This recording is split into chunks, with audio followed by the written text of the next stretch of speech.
am passion sport particulièrement football di ko pratiquer dans des écoles de football mu am ci ay nit comme ni ñu koy waxee Sénégal nit ki parfois ci li nga bëgg bokk lan lay jéem a naxee ñu promettre leen benn test boo xam ne daañu ko amal Maroc bu ñu sukkandikoo côté Cheikh Touré moom d'après ay waajuram li leen wax mooy dañ koy yóbbu Maroc mu dem football yi moom ak yeneen i xaritam mais xaritam yooyu ñenn ñi sax ñoo ko fa jiitu am na ci kenn ku yoo ci turu Bamba moom moo ko fa jiitu réewu Ghana ñu nekk fa moom après par la suite lañ ko informé que ni mën na jaar foofu noonu pour mën a dem poursuivre ses rêves dem am possibilité football yi Maroc ba mu fa demee gis ni benn réseau la boo xamante nii duñu ay agent de football du ay nit yoo xam ne dañuy yóbbu ay ndaw ngir ñu dem wane seen talent ci yeneen réew waaye benn groupe la boo xamante ni nii bañ ko seetee caytu ko dafay ndiroo comme yenn pratique ou bien ay pyramide de Ponzi yoo xam ni business bi li muy consister mooy wut ay nit di leen fayloo payoor ñooñu tamit di xool nañu woowee ñeneen ngir ñooñu mën a bokk ñooñu bu ñu ñëwee ñu am la ñu jël ci ñoom it essayé wut ñeneen ñañ ca boole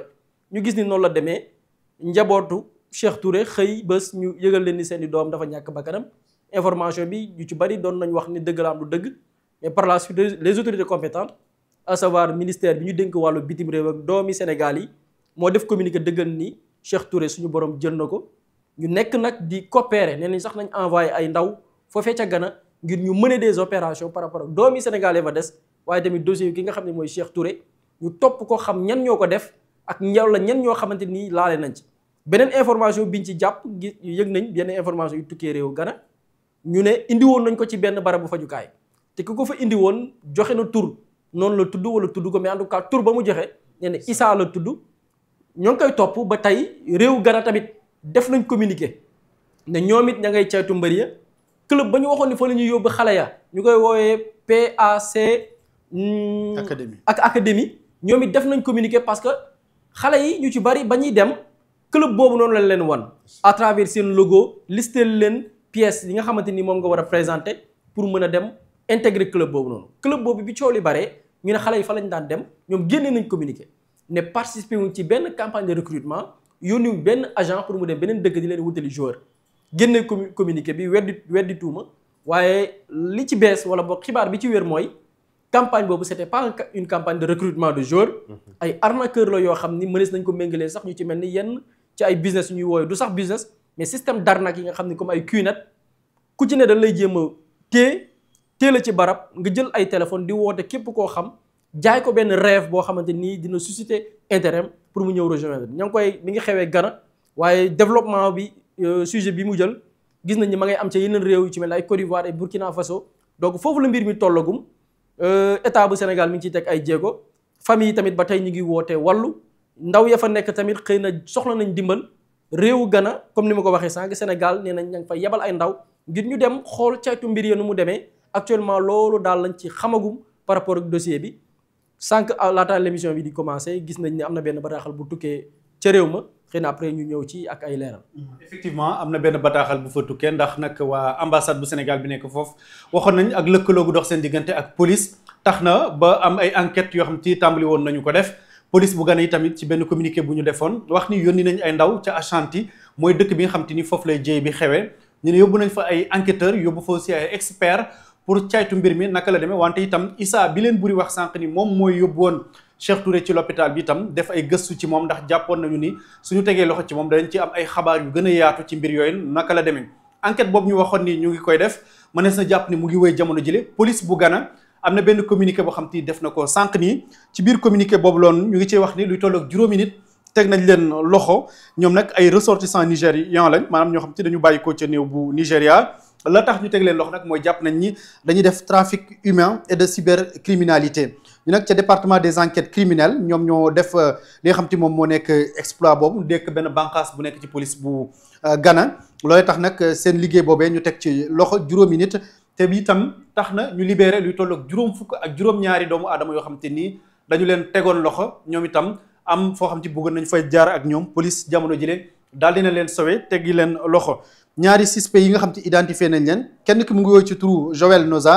keneen ki mu ngi yooyu ci turu Colin Rotimi am na ci koo xam te mu ngi yooyu ci turu Shadrack Lulu Austin Amaruo ak John Uloko ñoom ñëpp teg nañ leen loxo jamono jile donc mu nekk ay nit ñoo xam te ni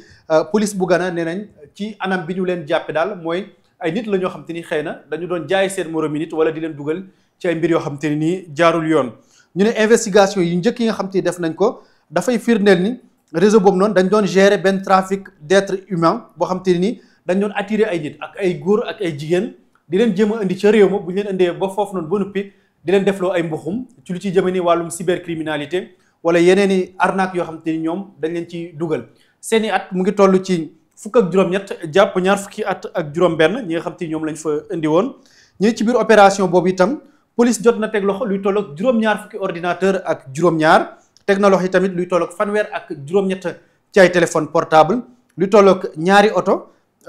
ak ay téléviseurs yoo xam te yëpp dañu fekk ñoom ñu yor ko. 57 victimes yi di juróom fukk ak juróom-ñaari nit ña ñu fa téye woon ñooñee ñëpp aussi jamono jile ñu ngi leen yóbbu ci ay bérébu fajukaay ngir ñu saytu seen wàllum wér-gi-yaram. service bu police bu Gana yi tamit di wax public bi itam ne ñoom takku nañ temm jamono jile pour xeeti ñaawteef yooyu nga xam te mu ngi am seen biir réew ñu jéem a xool naka la ñuy def ba daal di koy xeex di affirmer waat encore ñoom itamit seen taxawaay ngir gunge askan bi waaye itam wattu li nga xam te moom moo nekk seen kaaraange di benn communiqué boo xam te ni police bu Gana def na ko sànq loolee di firndeel ni kon la nga xam te dige woon nañu ko ne danañu yokk kaaraange gi wante itam yokk matuwaay yi ba daal di xeex lu mel ni nga xam te mu ngi am ci seen biir réew te nag sunu doomu réew loru ci di Cheikh Touré ñun itam am na yeneen doomu réew Sénégal yoo xam te jamono jile ñu ngi foofu noonu. juriste xam naa ci yow laay ñëw histoire bi dégg nga ni ko Buri waxee xale bu am fukki at ak juróom-ñaar la ñu gëmloo ni dafay dem ca bitim réew donte Maroc lañ leen waxoon Gana la mujj wante bitim réew la defi foofu noonu ay test ndax sunu yoon fii ci Sénégal may na xale boo xam te ne nii majeuragul mu war a mën a tukki moom kese réew ak réew. Bon, merci Ismaël. Je crois que question bi am na solo en tout cas may rafetlu le compte rendu très fidèle bi nga xamante ne nii def nga ko ak Buri par rapport à ce dossier bi nga xamante ne nii c'est une situation vraiment terrible. Ñuy commencer d'abord par présenter suñuy condoléances aux membres de sa famille. Vraiment la famille est dans l'amertume et dans l'émoi parce que xam nga sa doom amagul sax l'âge de la majorité. amoon un rêve une ambition à réaliser peut-être pour la famille dem ñu ligoter ko dans des circonstances horribles je crois que c'est quelque chose de très difficile mais au-delà de cet aspect-là je crois que damay saluer en tout cas la réactivité des autorités sénégalaises parce qu'à partir du moment où xeetu ñaawteef bi perpétré wuñ ko au Sénégal on l'a perpétré dans un autre pays voisin et que ñi nga xam ne tey jii ñoom ñooy sunu autorités yi relativement le ministère des Affaires étrangères def nañ ci jéego yi ñu ci war a def de telle sorte que aujourd'hui ñu aboutir en tout cas ci l'arrestation de ceux yi nga xamante ne ni jàpp na ne ñoom ñoo perpétré ce crime odieux donc au-delà de cet aspect-là pour en venir à votre question mooy la protection des enfants xam nga Ismaël à chaque fois que nit ki war a voyager am na ci document yu lay laaj ce qu'on appelle l'autorisation parentale bu fekkente ne tu n'as pas encore l'âge de la majorité en la matière je crois que ki nga xam ne tey jii moom lañ def xeetu ñaawteef bi au moment des faits il n'avait pas encore l'âge de la majorité il avait 17 ans et code de la famille du Sénégal donné le majeur le mineur c'est celui qui n'a pas encore 18 ans accompli donc juridiquement on peut le considérer comme un mineur et je crois qu'au-delà du fait qu'on a ouvert une enquête au niveau du Ghana, jusqu'à ce que cette enquête-là débouche sur l'arrestation de ces personnes yi nga xam ne ni énuméré nga leen léegi tout à l'heure ci communiqué bi et qui se trouvent être des Nigériens en interne aussi je crois que l'État du Sénégal doit prendre ses responsabilités pour ubbi benn enquête en quoi faisant pour jéem a élucider les circonstances dans lesquelles yan plateforme yan tractation lañ mettre en œuvre ba parvenir à convaincre ce jeune-là pour gëmloo ko ne que da ngay dem Ghana je crois que enquête bi warul nekk leen na loo xam ne dañ koy rechercher juste Ghana war nañoo ubbi une enquête en interne pour voir xale bi ban plateforme leen jaar ba nax ko ba yóbbu ko Ghana parce que boo deful enquête boobu noonu peut-être les gens là ils peuvent véritablement continuer d'utiliser d'autres procédés pour continuer de nax ñi nga xam ne tey jii mooy suñu doomu réew d'autant plus que présentement là nous avons une jeunesse très obnubilée par la réussite mais aussi par le voyage jeunesse bi ñu am au Sénégal c'est une jeunesse boo xamante ne nii la plupart d'entre eux leen intéressé mooy nan laa mën a def pour génn réew mi nan laa mën a def pour voyager nan laa mën a def pour dem Europe nan laa mën a def pour dem fu ñu dégg na tey jii am na une opportunité en tout cas allège boo xamante ne ni dina leen mën a permettre ñu mën a réaliser seen rêve rek dañ koy def et l'État a l'obligation de protéger ses citoyens à partir du moment où l'État moom moo am obligation au premier degré de protéger li nga xam ne moom mooy ses citoyens et de surcroît cette jeunesse bi nga xamante ne tey jii ñoom ñoo war a construire l'avenir de demain yaakaar naa ne war nañoo ubbi une enquête en interne def de telle sorte que ñu xam ci yenn condition ci yenn plateforme wala yan loxo lañ jaar ba convaincre ce jeune Touré pour tey jii mu dem ñu famille nekk que dans des conditions désastreuses et au-delà en tout cas de ça je crois aussi que il y a le ministère de je sais pas ba xam ñaari ministères yooyu ba léegi ñoo bokk parce que dans le temps on parlait de ministère de la femme de l'enfance entre autres de la femme et de la protection de l'enfance ñoom aussi war nañoo entrer en action mooy lan peut-être une perte de vies humaines kenn mënu ko préparer mais au moins ñu accompagner en quelque sorte li nga xam ne tey jii moom mooy sa famille parce que peut-être bi muy dem intention bi mu amoon ambition bi mu amoon mooy dem juste pour réaliser benn rêve boo xam ne dina ko mën a permettre mu apporter un souvenir aux besoins de sa famille donc non seulement accompagnement bi war na am enquête bi war nañ ko tijji en interne mais aussi en collaboration avec les autorités ghanéennes ñu def de telle sorte que ñu xam procédures yi nga xam ne tey jii ubbi nañ ko Ghana fan lay mujjee d'autant plus que en Afrique war nañoo mën a bàyyi ces genres de pratiques barbares parce que nous vivons présentement dans un village planétaire nous sommes à l'ère de la mondialisation tey par exemple imaginez au-delà de la crise diplomatique boo xam ne mën na ko créer mais imaginez tey jii nii sénégalais yi dégg ne am na seen benn concitoyen boo xamante ne nii faat nañ ko dans des conditions désastreuses au Sénégal il y a des Ghanéens donc ñaanuñu ko yàlla mais mën na créer ay situations yoo xamante ne c'est des situations terribles donc nous sommes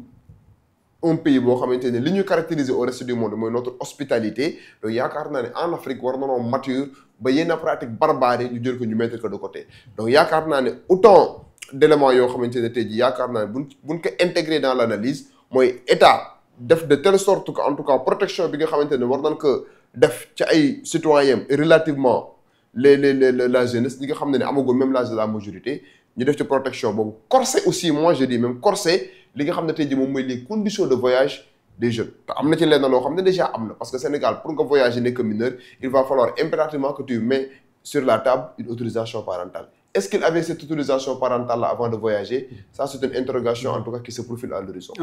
sans vouloir te couper moom voie terrestre la jaar donc boo maraîcher la jaar jël bus may dégg trajet bi mooy day dem Koumassi donc est-ce que tey aussi contrôle bi ci war am na bu nekkee ni voie terrestre la bu dee aéroport moom foofu noonu c'est strict dañ la laaj les documents de voyage mais est-ce que bu fekkee da nga dem ci benn gare fii nii contrôle boobu noonu est-ce que mënul am défiance tuuti cette information qui vient de me parvenir Ismaïla yaakaar naa ne bu boobaa aussi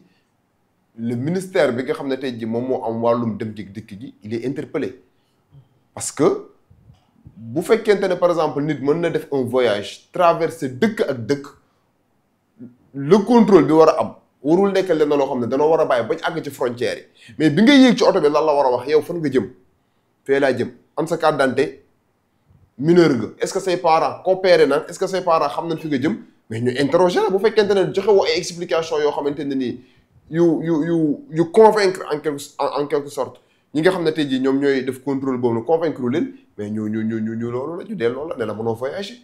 donc je crois que au-delà de l'aéroport bi nga xam ne tey jii pour nga franchir fa il va falloir nga am une autorisation parentale bu dee mineur nga yaakaar naa ne contrôle boobu noonu war nañ ko def benn contrôle boo xamante ne day nekk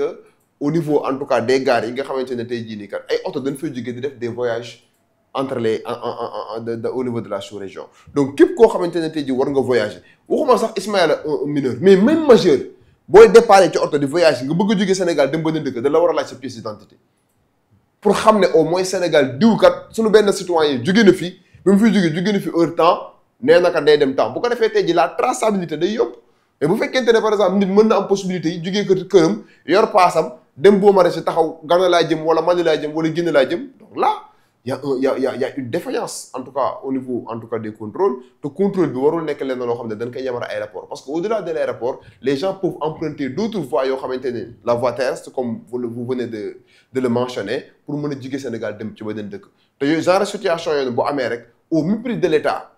sans que l'État puisse avoir un œil parce que tey boo voyagé jóge sa kër jor sa xaalis dem passe État peut-être xamul sax par exemple ne ku tudd diw jóge na fi voyagé na dem fa mais léegi nag État moo war a jël ay responsabilités ci loolu de telle sorte que képp koo xamante ne tey jii yaa ngi quitté Sénégal war a dem ci beneen dëkk ñu exiger bu dee mineur nga am une autorisation parentale wala ñu exiger bu dee mineur nga présenter une pièce d'identité joxe ay garantie ñu door la permettre en tout cas nga jël sa oto ci gare bi nga bëgg a jugee fa dem de telle sorte que aussi boo dee majeur nga pour que état du Sénégal au moins mën a contrôler Ismaïla mii kat jour temps jugee na ko Sénégal ñu ngi naan Ismaïla donc jour temps la jugee Sénégal bi mu jugee Sénégal kat wana woon na pièce d'identité am nee na dëkk tel sangam la war a dem il faut que contrôle boobu nekk contrôle bu effectif te loolu je crois que c'est trop facile il suffit juste d'avoir des agents au niveau des gares oto bu war a génn fan nga jëm Ghana fan nga jëm Mali ñu def le contrôle ku nekk présenter cette pièce ñi nga xam ne ni amaguñ l'âge de la majorité ay mineurs lañ ñu exiger leen est-ce que seeni parents ils sont au courant que yéen da ngeen a war a génn réew mi donc tout ça c'est des questions yoo xamante ni yaakaar naa ne le gouvernement actuel war na ko jël à bras le corps pour mieux préserver li nga xam ne tey jii moom mooy la sécurité de ses citoyens. jërëjëf juriste Papa Ahmadou Boury juriste wax na naka la yoon encadré tey par exemple bu fekkee da nga nekk mineur bëgg a voyage tey ñi nga xam ne ñoo nekk defkatu ñaawteef fii du ci football kese la ñuy jaar dañ koy jaaree ci yeneen i réseau bu ñu xam ne yow par exemple mécanicien nga mën nañ la woo ne la ñëwal Ghana am nañ foofu noonu dañu soxla ay mécanicien def la li nga xam ci moom lañ def xale bi nii kon ci secteur yu bëri fu ci nekk rek dañuy jéem a xool fan lañ koy jaarale mais bu dee pour ce cas précis ci wàllum football lañ ko jaarale mais football aussi am na nu mu encadré texte yi bu nekkee mineur nga war a jóge dëkk dem beneen dëkk. waaw question bu am solo nga laaj parce que lu tax mu am solo mooy gis nga genre situation yi ñi nga xam ni dañuy def ay defkat lañ dañuy nier la réalité ñi nga xam ni tamit ñoom ñooy les principales cibles muy les jeunes aussi dañuy nekk dans le déni. nekk dans le déni mooy nii la texte yi demee lii la loi yi wax lii la règlement yi wax mais dañuy nekk di werante pourquoi ma ne sa question bi dafa am solo parce que bërki démb la je pense dama défilé nii ba yem ci TikTok benn vidéo am ku dagg extrait bi ñu doon expliquer loolu règlement bi nga xam ne mooy statuer par rapport ak les transferts des joueurs ma gis am ñu ciy werante mais bi ma xoolee profil ñuy werante da gis kenn ki profil footballeur la def keneen ki mu leer ne ci âge tukki la toll wala boog ci prétention tukki la toll mais dafay nekk dans le déni. dans le déni mooy gëm ni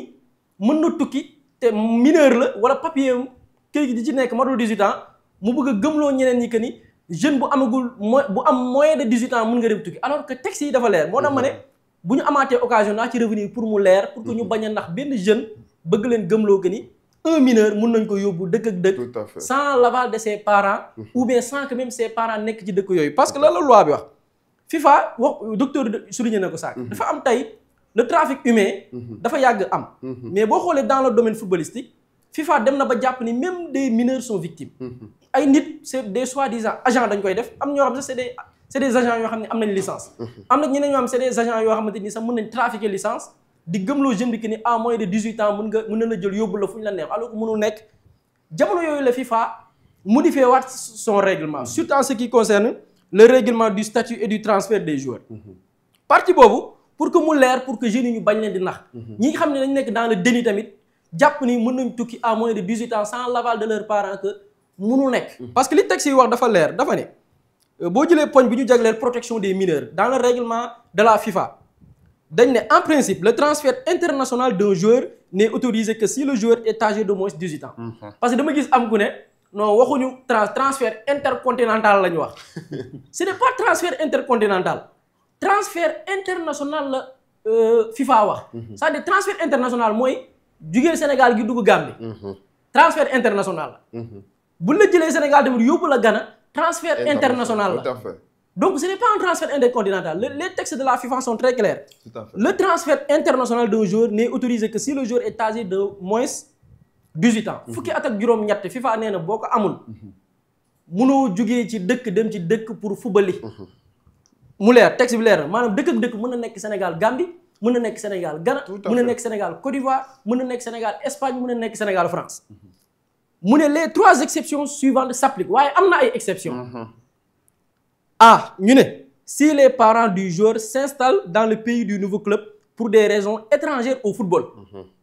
bu fekkee ne xale bi ñuy transféré di ko jëlee dëkk ak dëkk ca dëkk ba am na kenn ci ay waajuram yi fa nekk te la ko fa teg du daraay football du football moo ko fa yóbbu mais xëy na leneen moo ko fa yóbbu doomam dem fa fekki waajuram di fa pratiquer football transfert boobu mën naa nekk waaye dañuy vérifier ba xam waajuram ba la nga fa yóbbu c'est des raisons yoo xamante ne nii joteewul dara ak football.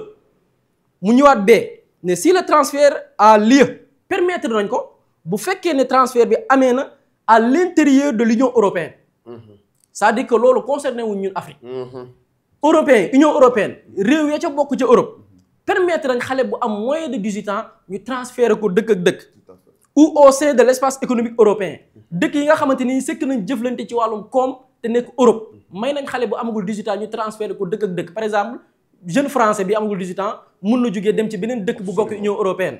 mais dafa am ay conditions ñu ne pour les joueurs âgés de 16 à 18 ans ñu ne waaye dafa am exception même dans des pays européens yi nga accordeel dañ ne dans ce cas le nouveau club devra respecter les obligations suivantes c'est-à-dire que même xale bi war a jógee yeneen dëkk Europe war a dem beneen dëkk dafa am obligation yu mu àndal ba pare ñu ne le club est tenu de fournir aux joueurs une éducation et une formation footballistique adéquate conforme au plus haut standard national. dafa war a offrir xale bi jox ko ay ngànnaay yu war moo xam ci wàllu formation ak ci wàllum njàng ak njàngale maanaam sol ko xam-xam yoo xam ni dëppoog naag li nga xamante ni nii moom la réew ma laaj ci wàllum njàng ak njàngale. ñu dolli ci ne en plus d'une éducation et d'une formation footballistique le club est tenu de garantir aux joueurs une éducation académique scolaire et ou professionnelle et une formation qui lui permettra d'exercer une autre profession s'il cesse de jouer au football comme professionnel. même te li concerné wul Afrique de européen la ñuy waxal. tout à fait joueur bi bu waree jógee France dem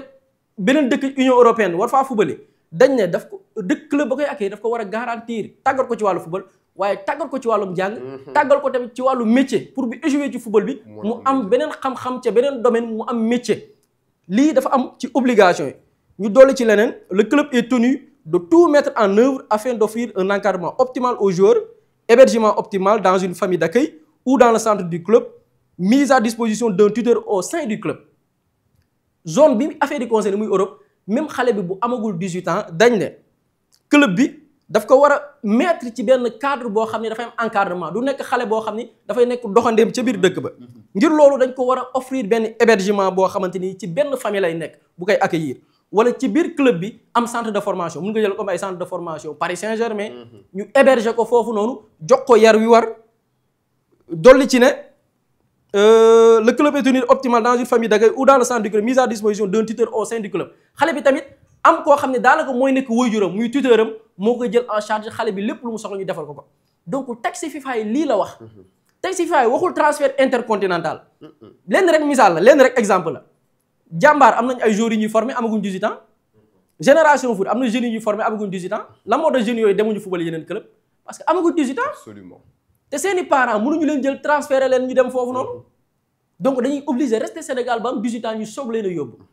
naka noonu tamit jeune bi nga xam ne amagul 18 ans mënul jugee Sénégal dem Ghana dañ koy considérer comme transfert international bu fekkee xale bi amagul 18 ans